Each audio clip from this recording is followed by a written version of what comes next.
candidate at York University at the Sociology department. And I was involved with the Center for Refugee Studies and recently with the LERRN. I was working specifically on developing a literature review on intersectionality. And like the reason why we were trying to explore intersectionality as a theoretical framework is that we were trying to push the boundaries a little bit of how to make the collaboration between the global north and the global south more meaningful. Like we need to come with the assumption that while the global south has been exposed to colonialism, has been exposed to exploitation and to othering, it does not mean that they are entirely innocent or entirely right all the way.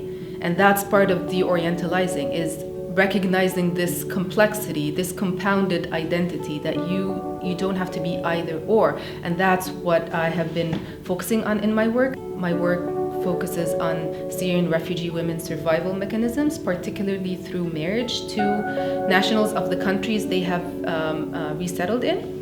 But then integrating an intersectional lens, going back to intersectionality, was particularly useful to this demographic as well, because like we often talk about Syrian refugee women or Syrian refugee wives even.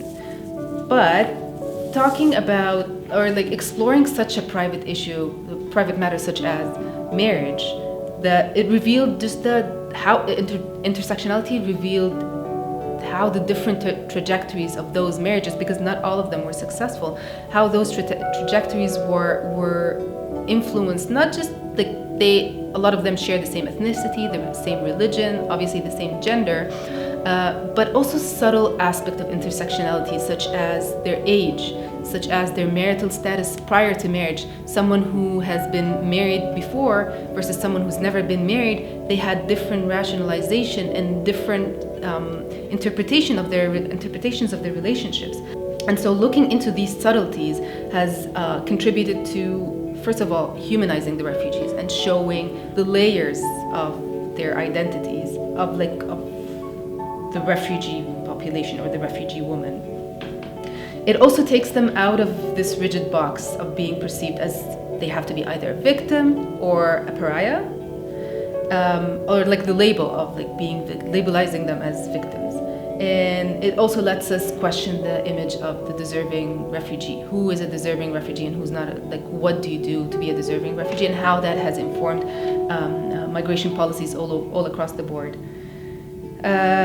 Finally, and this is the most important part to my work, is that it shows the diversity within the refugee experience itself.